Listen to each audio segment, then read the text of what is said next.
are back. This is our final segment for this morning, and it's all about a benefit concert that's coming up this Saturday night. More things to do on a Saturday night in Belize City. And we have in studio with us Miss Karina Cano, who is administrator at Mother of Mercy Montessori, as well as Miss Marie Munoz, who is from the Divine Mercy Parish Council. Good morning. Ladies, good morning and welcome. Good morning and thank you for having us.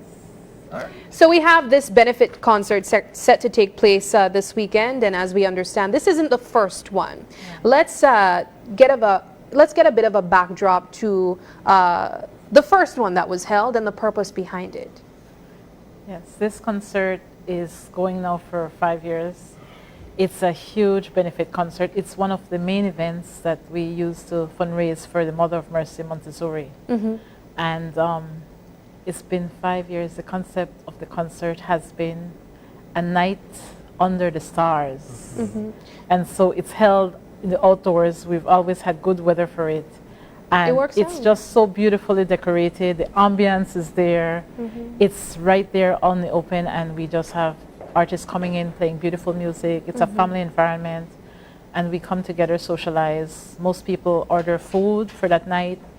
We have food on sale. We have VIP tables, so you get to sit and eat while you're listening to the concert, and people mingling, moving around. It's just a nice atmosphere. So it's a fundraiser for the Mother of Mercy Montessori. Let's talk about what that is. Well, we can't talk about Mother of Mercy Montessori without talking about Dr. Maria Montessori, who was the founder. She was an Italian doctor, and back when she was thinking about becoming a doctor, it was unheard of. So she's actually the first female doctor in Italy. Wow. Okay. And if you can imagine how hard that was, I mean, she went through so much. One of the things that she had to endure was you know, when you're studying to be a doctor, you have to kind of operate on dead bodies. And the men refused to do that with her. So she had to come to school at night by herself and do her operations and surgeries because they refused to do that in her presence. It was unheard of. And so she went through that, she endured. But when she finished, she was in a climate where children who were with special needs were put in what they used to call back then asylums. And her parents always wanted her to be a teacher, but she wanted to be a doctor, so they encouraged her to pursue her dream. But she got work at this asylum, and she started to pay attention to the children. And they were in the asylum because people felt they couldn't be educated, they couldn't learn. And so she started to look at things that were done by Alexander Bell and different theorists who had done great work and research in trying to figure how can these children learn.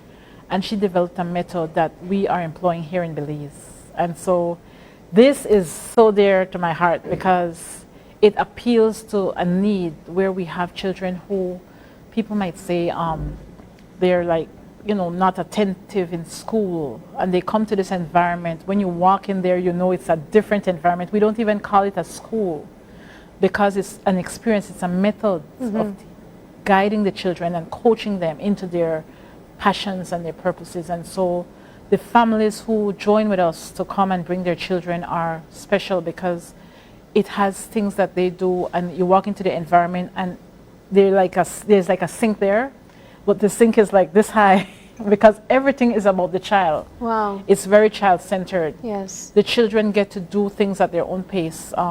Miss Karina is one of our trained administrators. I wanted to take the conversation. It's very specific how they teach and coach the children along, but it's very unique for families. Let's get Karina in the conversation. As administrator, what is your role and what have you observed as the impact of this?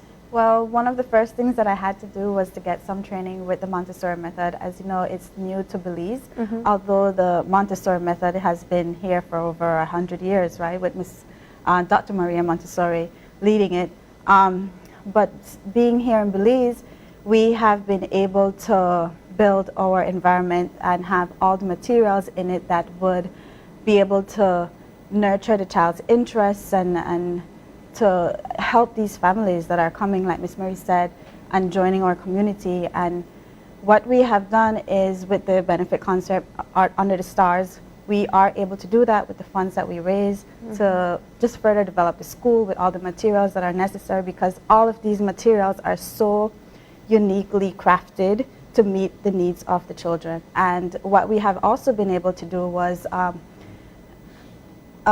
match the materials and the lessons from the Montessori curriculum with that of the Belize national standards. Okay. So what we do is we pair, for example, we have the red rods, and we pair that to something like the equivalent fractions.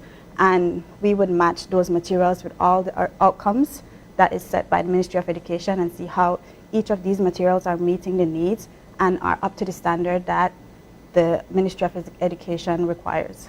So the subjects that are taught are similar to these public or the government schools? Yes, the curriculum, the outcomes. The outcomes are what are the benchmarks for the children at a certain age for a certain class range, right?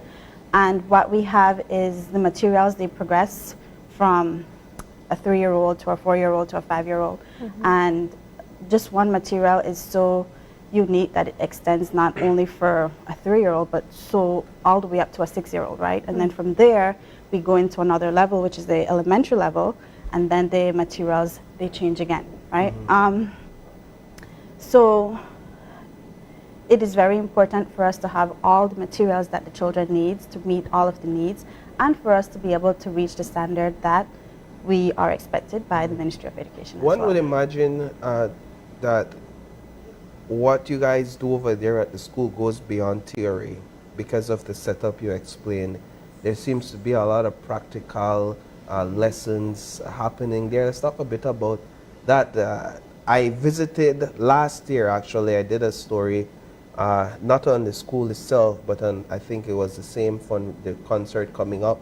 And I was amazed when I stepped into the classroom, and I felt as if these kids are at home, right? This is home, but everything is catered to them. Talk a bit about the practical. Well, that's exactly what it is. Like Ms. Marie said, it's not called a classroom, right? Yeah. We call it the environment, and we don't call the teachers. Teachers, we call them guides, because the environment, like you said, is very homey. It's an extension of their natural environment. It's an extension of their homes. It's an extension of where they would be outside, in the playground, in the backyard. Our environment meets all of those needs. We have 4 major areas. We have practical life area. We also have the sensorial. We have the math. We have the language areas and the sciences, of course. All of those are things that the children, are presentations, lessons that the children will get. However, before they get to those, we provide them with practical life and sensorial lessons that will help them to get to those lessons and presentations with the academics. So, for example, the practical life, as Ms. Marie mentioned, all the materials, all the furniture, they're at the level of the child, because the child has to be able to access everything. Imagine a child trying to cut slice of bread on a big table, right? That's prepared for an adult. It wouldn't be easy for the child.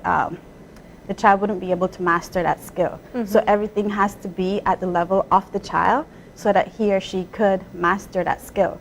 So our environment is, we would say, a teacher itself, right? Once it is prepared and once it is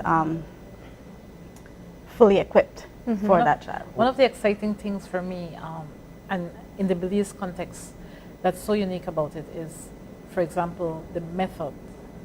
And you spoke, Karina, about the materials. So in every Montessori, authentic Montessori environment, there are some sticks that comes in boxes. And it's amazing that the children learn math initially from the concept of what nothing is, 0 is. What is the concept of 1? What is the concept of 2? And they learn that with these sticks. And then they first foster a love of learning. They foster a love of math, which is something that you find in the traditional classrooms, that the children, you will hear the children at Montessori, they want to go to school. Wow. And that is the fostering of the love of learning. And the environment as well. They're not intimidated by math. So you find that when you're looking at their counterparts, like yesterday I had the opportunity to see one of the past students, Serenity, and I saw her at 7 a.m. in the morning. And she said, Miss Marie, I want to show you my book. So I said, wow, it was a book about solar system. She's in infant 2 at a traditional school. But she's reading because one of the things that, and it's not the children alone, the families have to come out as a part of this environment. Because at home, they foster that your child will be reading, will be spending time without these technological devices that we so love. And so it's not for everyone. If you are not intentional about parenting, about what you need, then it won't be for your family. So it's for a unique family experience. It's a collaborative effort. Yes. And one of the dreams of our pastor, Father Scott, this was a long-standing dream. We heard it as parishioners for years before it came to manifestation. But one of the dreams now is that 50% of the students at all times at Mother of Mercy Montessori will be on scholarship. And so, yes, we have families who come because I want this unique experience for my child. I want my child to love learning. I want to have this child go on to be a doctor or whatever. But then you have children that we canvass certain areas and we engage single mothers and say, hey, would you like to send your child to Mother of Mercy Montessori, and we will put her or him on a scholarship. How many students do you have there currently? We have 25 children in the environment right now. What ages do you cater to, and where are your children from? What communities are they from? Right now we have our primary level, which is ages 3 to 6. And then we are also expanding our Montessori environment to the 6 to 9 level, which would be standard infant 2 to standard 2, standard 3. And the children come from various backgrounds, various ethnicities, various communities. Because we are so hand in hand with our church, our communities that we give assistance to include Balama Phase 4, Phase 5, as well as the Holy Emmanuel community. But of course, we do assist families that come in and they may not be from those communities. We do offer them assistance. Like Ms. Marie said, they also have to come very willing to be partners with us, right? Because when the child leaves, they have to be in that same mindset of, I'm still learning, I'm still growing, I still need guidance from my family members, and they need to be open to be able to guide, but also to let that child develop that independence and growth. So that's very important. With a curriculum like this one that is tailored to the needs of the child, is there space for special needs kids to be a part of this type of learning? Definitely. We do get a lot of calls from families that their children have special needs and they would want them to fit into the environment. We would look at each scenario case by case, just because each child is unique, and we want to make sure that we're able to meet the needs of that child. And in some cases, we are able to serve them, and in others, we are not. So every child is unique, every child is different, and we are still open to that, though. There's a rigid interview process coming in because there has to be a fit for the family and the institution. So when a child is coming in, the child and the family and the institution has to agree that they're going to be able to work in partnership. And so that interview process is to see that this is a good fit and that you as a family will be able to employ some of the methods at home, because the child is only in that environment for a few hours. So when they go home, it's like an extension of the environment now. All of this amazing work requires funding. It does. So back to the concert, because it goes down on Saturday night. Let's talk a bit about tickets, where we could get some tickets, prices, ranges, a bit about all of that. So the tickets for the adults are $25 and it's $15 for children. Wow, it's very For the reasonable. concert, I've been there for everyone. It's an amazing evening, an amazing ambience. So this weekend, it's Mother's Day. Yes. And so maybe you might not have thought about what are you going to do for your mother. I think this is a reasonable event. You will be able to have beautiful entertainment. You have food served. We have VIP tickets, but they're all sold out. So Are the they? tables are done. Oh, so people have So- bought out all the $250 Yes, tickets. you're for paying six? attention. Yeah. Well, that's so probably good. because they have hors d'oeuvres. Those are being Yeah. served, yes. But we still have the general, and it's $25 and $15 for children. So And this is an event under the stars, as it is under the described. stars, yes. Yeah, so And it's decorated in that way. So, I mean, the stars is natural ambiance, of course. But when you go there, the way the lights are set up, it's creating an atmosphere so that you're walking into a beautiful evening. and the quality of music, Top notch. Yes. yeah. Top notch. Yes, We have our have- audio engineers, we have our lighting engineers on hand. Every year we bring in those persons to assist because, I mean, we want it to be a beautiful experience for those who come. So this will be held at the church, Yeah, the the compound. Divine Mercy Church, which is a Compound. beautiful compound if Yes. if you're familiar with it. And that is also the location of where the school is, or the what are we calling it? The Montessori environment. the environment is, yes. Lovely initiative. I'm really happy that we're able to see it be expanded year after year as well. So I have to say congratulations to you guys, all persons involved in this. For persons who would like to reach out to purchase a ticket, how can they do so? They can reach out to Mother of Mercy Montessori or Divine Mercy Church. Can I go ahead and share the number? Yeah. Yeah, go ahead. 223-7072 or 223-7073, or they can contact me personally at 614-1598. Come in, get your tickets. We are so excited to have this concert. We have a lot of performances. Belizean artist, Miss Yas Talia, she will be there. We have the SJCJC Ensemble Steel Pan. They are so amazing. Of course, we have the children of Mother of Mercy Montessori, and they are a hit themselves. So we're just so excited to have all of these artists come on board because it's really a community that we're fostering. This community of love, this community of peace that we're building, and we want to just continue to expand every year. And all the artists that come on board every year, they are a part of it, and they see the vision that we have. We have these businesses that sponsor us, and when we partner with someone with these businesses, yes, they're offering their funds, but also they're extending support to this vision that we have, this Yeah. community that we're building for these children that we want to be, you know, the future citizens of Belize that will lead us. Yeah. So it's just an all-around amazing, spectacular event that, excuse me, is just an extension of our motto, fostering a civilization of love. Will Yeah. there be food on sale? Yes. Okay, so I could go out Delicious there food. Yes, with bring my mom, stomach in my yes. hand and Yes. get something to eat. Yes, and if you don't get your tickets, you're busy during the week, you know, get your mom all dressed up and you come and there'll be tickets at the gate. So Yes. you can come. Giveaways. Giveaways too. Yes. Wonderful. You mentioned something though, Karina, about sponsorship. Is this something that you would be willing to highlight, persons or businesses who supported this initiative? Yes. We do have our goal sponsors, and I do want to mention them specifically.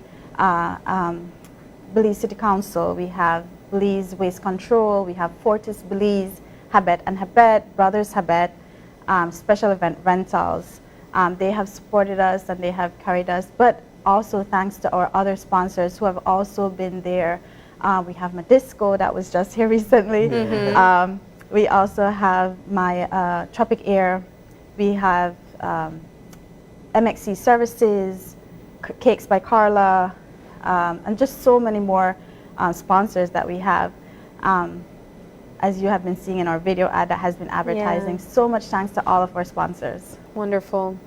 Well, ladies, thank you so much for stopping by. This looks like it's well thought out, and it's obviously for a good cause. This is a great option for persons who are looking to take their moms out or their families in general out for something positive that they will enjoy as well.